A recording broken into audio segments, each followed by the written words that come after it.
We prepare our children how to handle conflict out in the world. Watch for bullies, treat others with kindness, build an emotional vocabulary.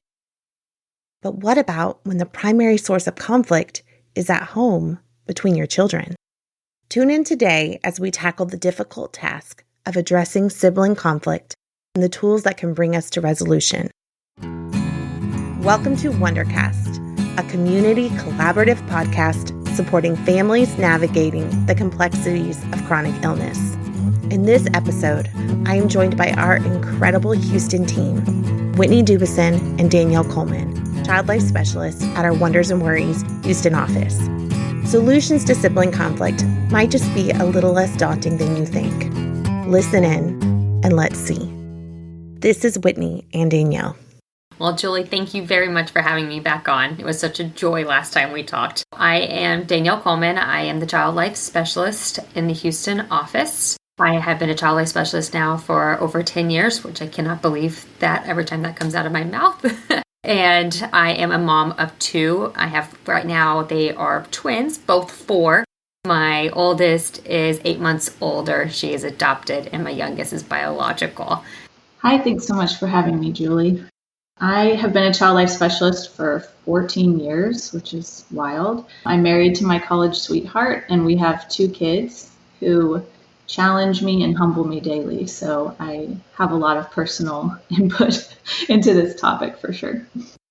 We are coming off of the summer. I think all of us as moms are excited to see our kids return to some of that routine of school and of preschool and just kind of getting back some of those habit-forming behaviors that we all love and thrive under. But also changes in our home life, changes in maybe if you are listening and you have a new diagnosis or an ongoing treatment plan, you've noticed changes in your own family unit with that stress. And sometimes that comes out maybe not towards mom and dad, but maybe just towards siblings. So today I am joined by Danielle and Whitney while we tackle this difficult topic of sibling conflict, talk through some tools for resolution, and just take a look at validation and de-escalation. The first week of school, I've had to remind myself and other families, this is like a grace and forgiveness week, right? With the change in routine and the change in roles, it comes with a lot of frustration and tiredness and anxiety, right? And so that in itself causes disagreements in the house, let alone not having a parent that has an illness, right? So with the change in routine comes with new bedtime routines. It comes getting up and morning routines. And so all of those things are a normal stressor, but a good stressor at the same time, right? And all the kids that have to endure that. And then there's roles and responsibilities that are new for them at school, which also add to that sense of stress. Social etiquettes, learning what friendships looks like, what sharing looks like, what do all those different things look like during this school day. But then you add an ill parent to the scenario, right? And so then you add increased separation from that ill parent. And that can either be physical separation, where the parent is at the hospital more often, or just separation from them not being able to play because they're too tired. And so symbolic separation in that regard, right? Financial changes. So is the child or children able to do after school activities and sports, or can that be part of their routine, or has that also changed in their routine because they have an ill parent, right? So those are just kind of some of those stressors that are facing our children at this time as they kind of enter into that school year. Whitney, would you like to add anything to that? I found it interesting in reading the book that we'll reference later. It's called Siblings Without Rivalry, and the authors are actually the ones who wrote How to Talk So Kids Will Listen and Listen So Kids Will Talk. And they said as they wrote that book, the sibling chapter kept growing and growing and growing to the point where they had to just remove it and create a separate book. So this is clearly a widespread, vast issue for families that I think we're all in good company. And so it's just something that's a normal aspect of family home life. We talk about this concept of the whole brain child and how we take that approach when we are working with conflict resolution between families. Danielle, do you want to kind of break down for our listeners when we're talking about the whole brain child, what we actually are meaning? Yes. So this is when I wish that podcast had some sort of video, right? So Dan Siegel does an amazing job explaining what the child brain looks like by using a hand model. And so if you hold your hand up like you're about to give a high five, it kind of helps explain what the child's brain looks like. So you put the thumb in the middle of the palm, and this is going to be the fight or flight. This is going to be your area where the child are constantly scanning their environment to see where they stand. And then you lay your 4 fingers on top of that fight or flight area, and that is your higher level thinking, your frontal lobe of your brain, right? And so when these two are connected, the child is regulated. The child can survey its environment and react appropriately, right? However, when a child is under threat, a child under stress, child is hungry, tired, feeling lonely or anxious, that lid can be flipped. And then when I say that, the 4 fingers then disconnect from that fight or flight area. And that child is only thinking with that fight flight response area of their brain. And so as parents, as caregivers, our job is to help re-regulate our children. And so how can we re-regulate our children? So what that looks like is a lot of validating. And so I always like to say there's this called the fast food rule. And so the fast food rule is when you go to check out, you're driving in the fast food lane, you go to check out, and they always relist the items for you, right? Same thing applies to parents. You want to restate what you see and what you hear. And if you feel like you're not getting to that child, match their affect. And so if they really are truly upset, really pound your feet, pound your hands, and express that I see you're upset, I see you're mad, I see you're having a really hard time. And then once they look regulated, once they look calm, that's when we can move forward with how we can solve the problem, how we can compromise, how we can resolve what's happening. I think one of the things that we do well as child life specialists that we are trained to do is to stop and try to see something from a child's vantage point and the way that it encompasses all of their senses. And kind of talking about what leads to our conflict and what our stressors are. If you really are having a hard time identifying it, we've done everything right. We've done their normal breakfast routine. We've prepared them well for what's happening in their home life. They're not tired. Then maybe take a minute and just really put yourself in their shoes, get down at their level, look around and say, okay, what am I noticing? How heavy is my child's backpack compared to their body weight? What time is their lunch? What time is their snack? Are they having to stretch longer than they're used to from our summer? Compare it to their most immediate time frame. And I think you're going to start seeing it from those senses and input that your child is looking at.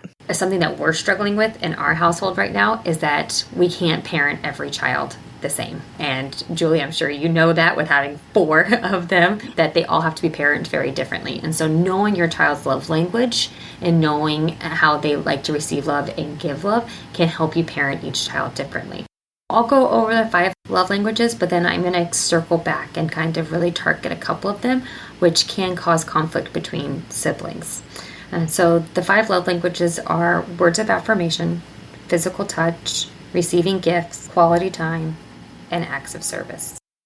And so I'm going to circle back to words of affirmation. So words of affirmation is when the child thrives on spoken or written language, right? So what that can look like is just looking at them and saying, I'm really proud of you, how you practiced really hard at baseball practice today.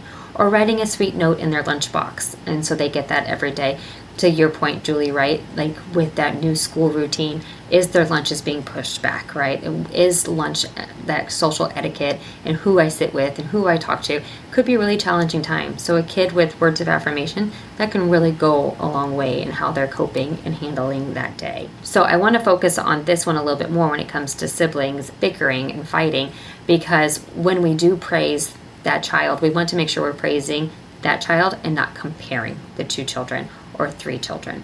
And so when we do compare, then we create this sense of roles, right? And so we don't want the children to fall into one role or another. So praise the child's actions and feelings and try to prevent any sort of comparing. Like another kind of tip or trick that I like to always tell my parents too is this is a good time to talk about positive gossip. A lot of times we always say gossip is a bad thing, right? But there is such a thing as positive gossip. And you could be talking to your spouse, talking to the grandma, and be like, Jonathan did such a great day today. He did X, Y, and Z.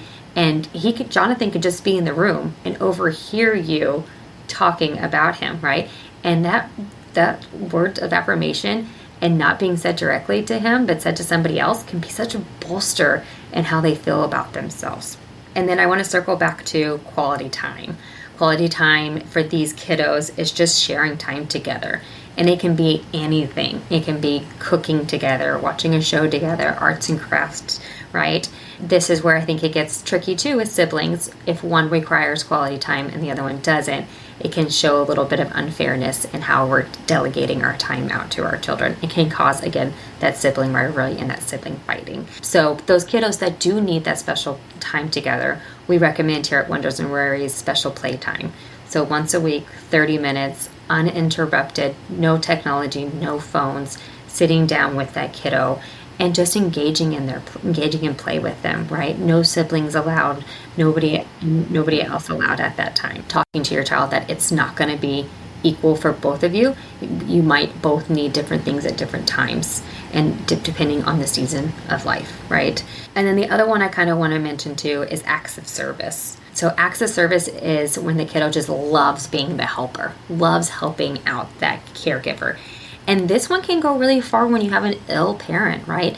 This can be the kiddo that really wants to help manage medicine. This can be the kiddo that really wants to help rub mom's feet or sit next to them while they're watching a show. And again, that could also cause sibling rivalry because that one kiddo is showing his love in a different way than the other one. And so it can lead to parents comparing. And we want to prevent that sense of comparison between those different things and typecasting our kids in these certain roles, that one is the caretaker and one's not. One's going to be the responsible one and one's not. We don't want to typecast them because then they're going to play up to their roles. So I'll pause there. What I love about the way that we approach our children with Wonders and Worries staff all being trained in trauma-informed care, it really has made a mindset shift and the support that we give our families. Now we know that so many kids that are responding a certain way, it's not about why they are acting this way. It's about what's happened to them that has caused them to respond this way. I'm going to hand off to Whitney. She is our trauma-informed care guru, and let you explain a little bit about what that looks like and how that shows up in sibling conflict. So I think this is a perfect kind of shift from the 5 love languages into sort of seeing children as an expression of what's happened as opposed to making decisions about who they are based on their personality or the temperament that you see. And I found a quote in the book that basically was explaining that when we're looking at our kids, there's this magical shift that can happen if we see them not as who we think they are, or we tell ourselves these stories about the way that they were born and immediately started acting one way, but we instead are able to shift our focus into validating what we want to see from them. We don't want anyone to see us as somebody who's static and incapable of change and growth, and we don't want to do that to our children either. The quote is, "Let's not place our children in roles that will defeat them." So by kind of seeing the goal and acting in a way that we're trying to promote what we want out of them can shift not only the way they see themselves, but the way that we're postured to support them as well. And so one of the things that I think would be a helpful activity for families, or even just a mental reframe, depending on the age of your children, is to consider this famous Band-Aid story. And so there's several different ways it's told, but in the case of perhaps children that are facing a serious illness in their family, I think it might be helpful to explain the concept of fair, not equal. And so let's imagine for a moment that you go and see a doctor and you're the very first patient and you happen to have a large scratch that needs stitches and a Band-Aid. So what would then be equal for that doctor for the rest of the day would be to offer stitches and a Band-Aid to every single patient that comes in after. But would that be fair? So with young children or with a family, you can all sit around and have them imagine, okay, I want you to imagine the most creative reason you can of why you would go to the doctor. And then everyone shares. And then everyone gets a Band-Aid. And you all have to put it on the same spot. And then you ask, does everyone feel like that was equal? And then you ask, but did everyone feel like that was fair? And then you're able to then expound upon the reasons why there are seasons in life and there are times when what is, the thing to do does not always seem equal. And one of the things that I always talk about, I think Wonders and Worries loves to seek open communication. And so one of the things that I learned early on is that if there is an elephant in the room, let's introduce it. So if you feel on some level like your child is struggling with things not feeling equal or fair, then naming that for them and giving them an opportunity to talk that out, I think is a very important aspect to moving towards serving their specific love language rather than seeing someone else's love language be validated and wondering why they're feeling left lacking. And so I think one of the things in my experience that works well is to model different ways to show love languages. So if my one child really needs notes and affirmations, I'm going to make sure that my other child is seeing me write those notes and I'm talking about him with that, so that it's leading him to water. He can choose if he wants to drink, right? It's different things like making sure if there's a special activity that you're helping your children see the value in watching each other rather than giving them a tablet and telling them to go play while the other one's playing a sport. So just offering organic, realistic ways to let them meet the needs of others allows them to feel like everyone can participate in meeting each other's needs. I think that's super powerful. It's important to note that kids are not going to come by this just naturally. They're going to get it wrong. They're going to struggle. They're going to not be their best selves the first time around. Even in older children, I have a 17-year-old and a 15-year-old, and this is the first week of school. And my 15-year-old had early morning practice for football and went through the whole day at school. It's been 108 in Austin, and he didn't eat a big lunch because of a medication he takes. So by last period, he felt horrible.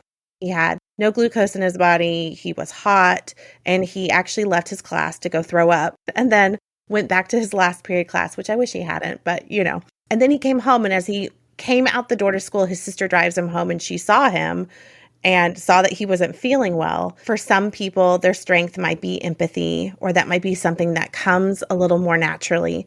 For her, she was in that full fight or flight and saw, you're sick, you're going to throw up in my car, it's hot, we're going to be stuck in this hot parking lot for a long time with you throwing up and all my friends seeing me.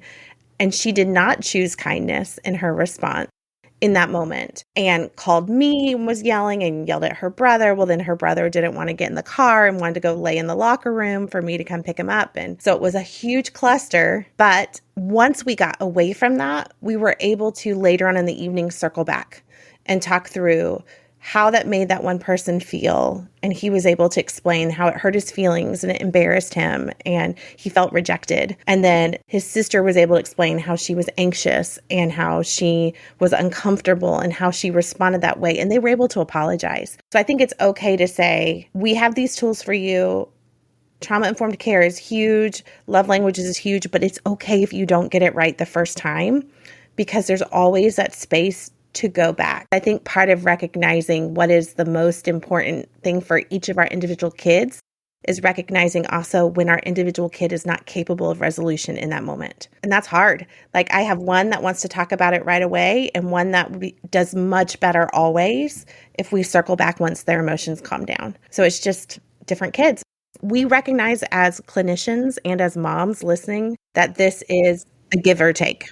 So to circle back to Dan Siegel's hand model, right? He often says to help children regulate is to name it to tame it, right? And so your example is a prime example of naming it to taming it. Like, I felt anxious, I felt embarrassed, right? I'm naming these feelings, and so that you can understand how I feel in that moment.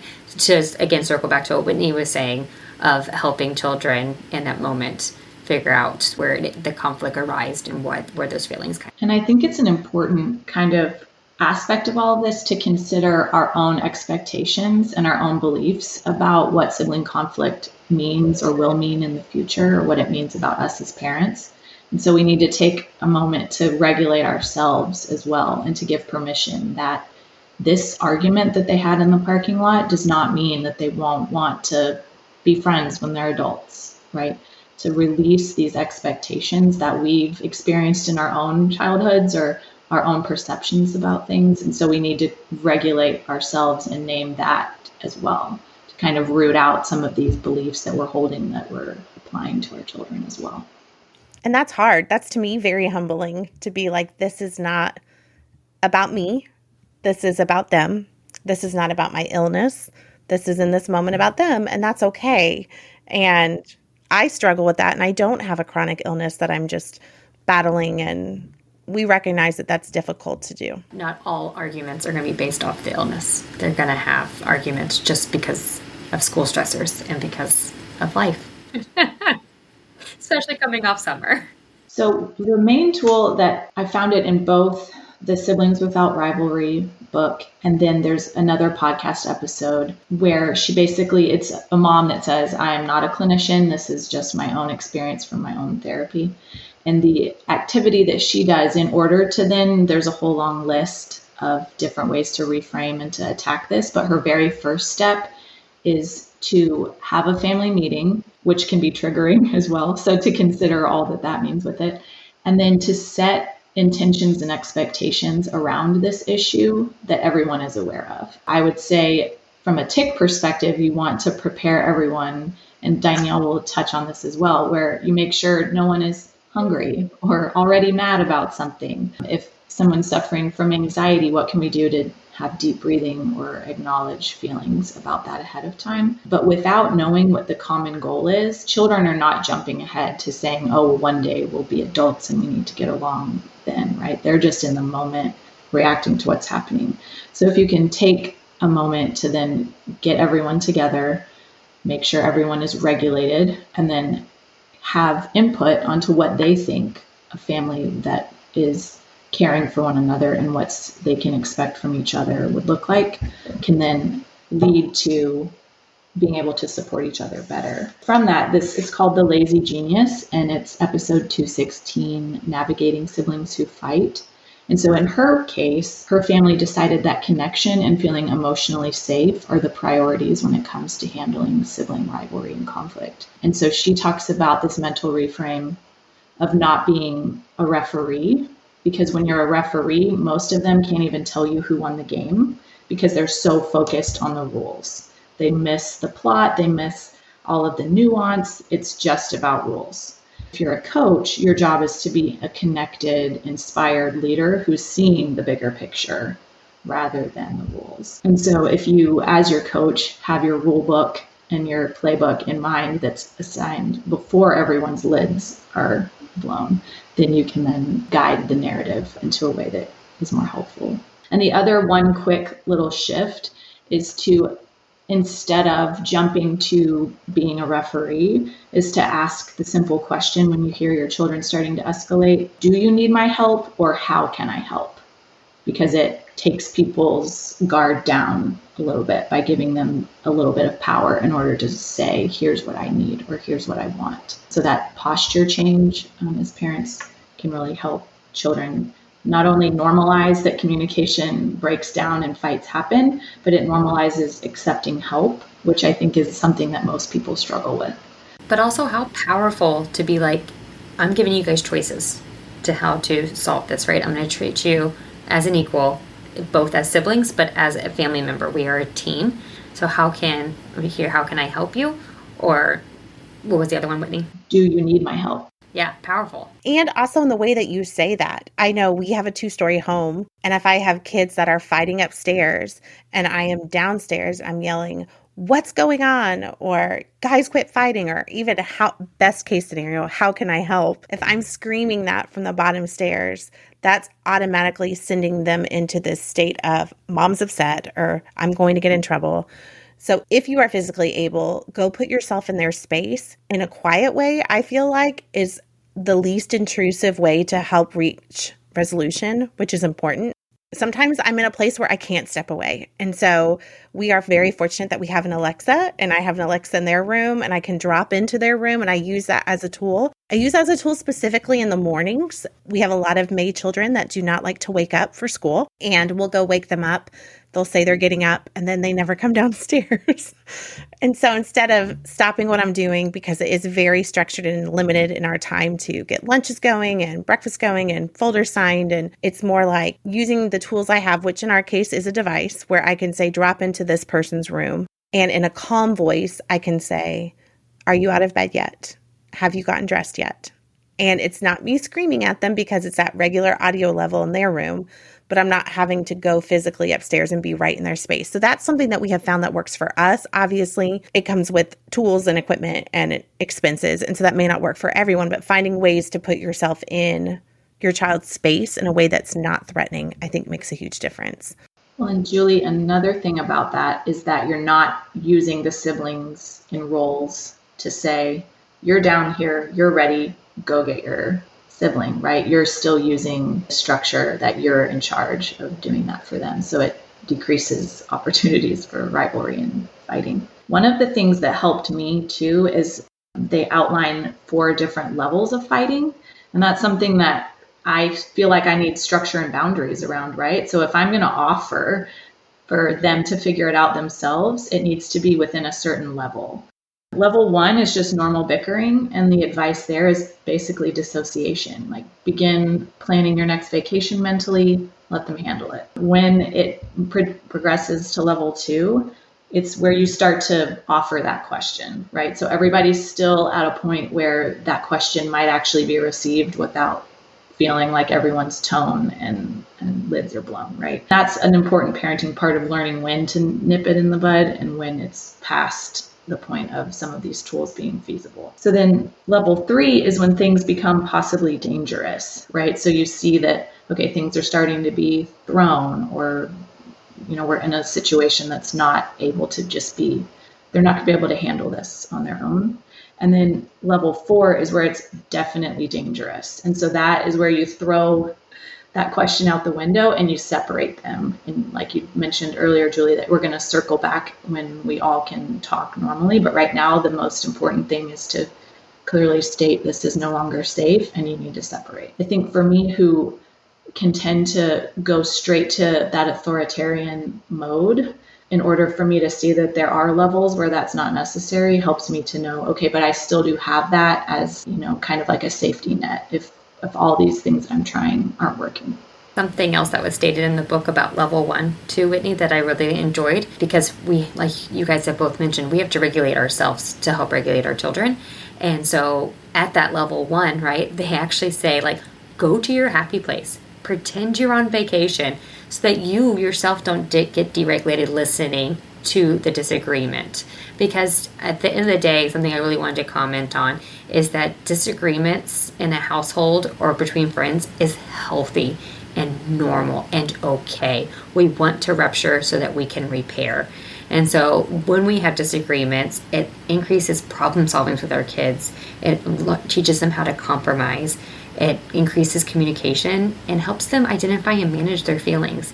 And so I don't want people to walk away from this podcast thinking, oh gosh, my kids are always arguing, right? It's okay that they argue. It's normal. And just because there's an ill parent in the house, feelings do get heightened. Anxiety does get heightened, and arguments might happen more often, but that's okay.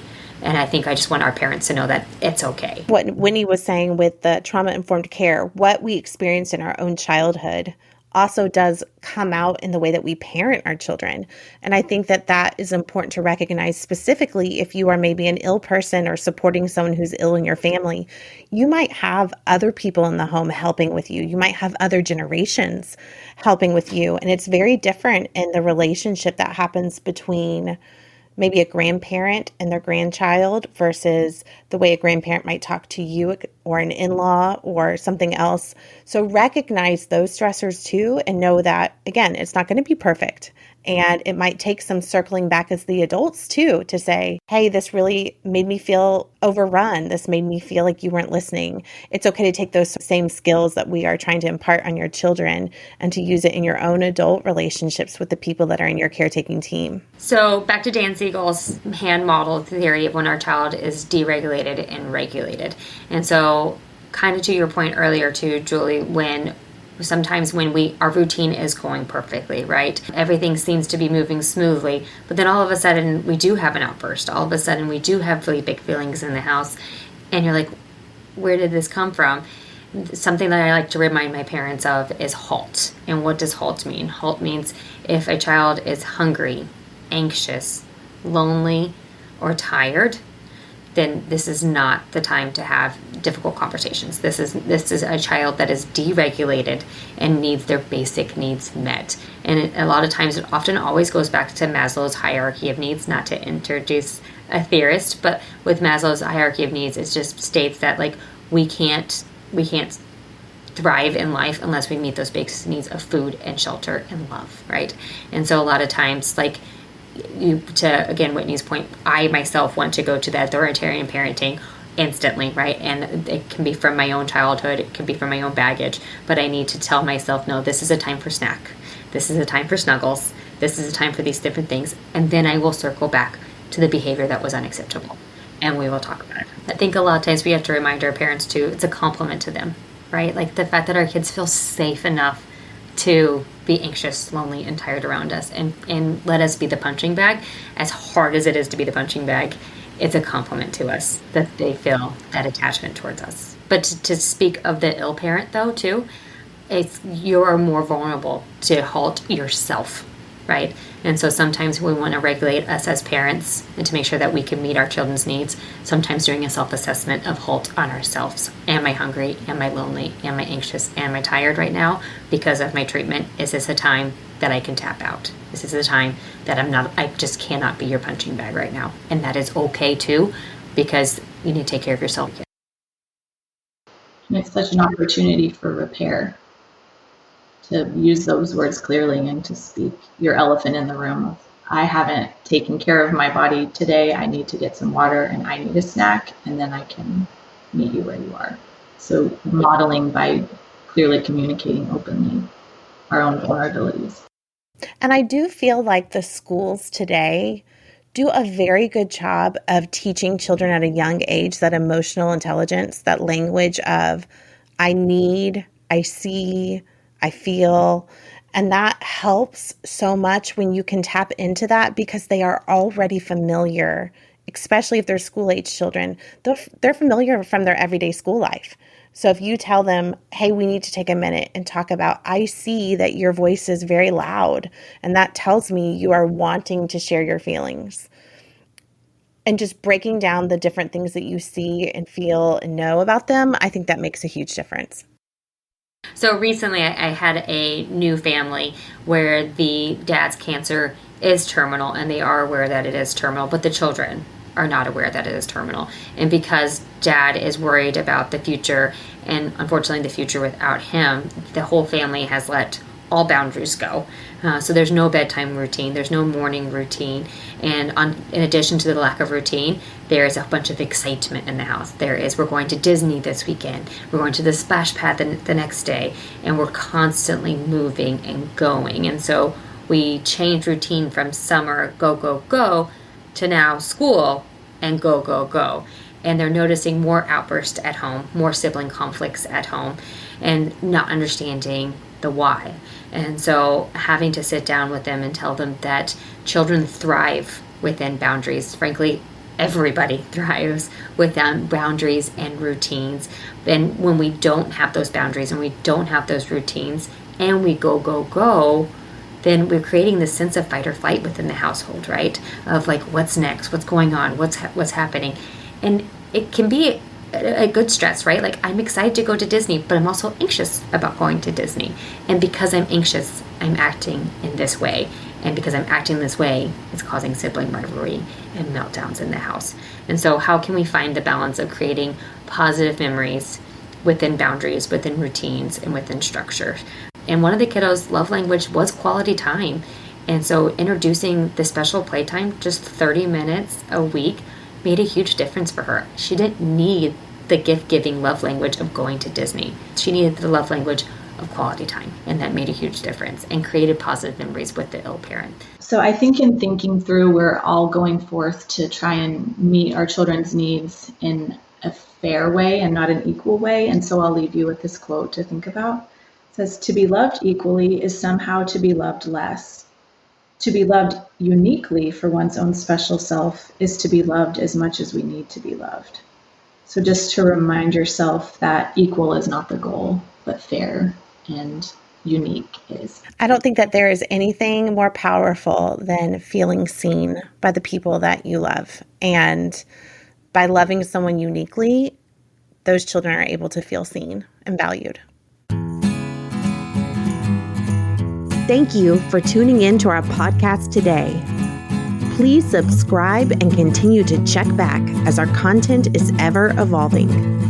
For questions or specific content-related requests, please send an email to podcast@wondersandworries.org.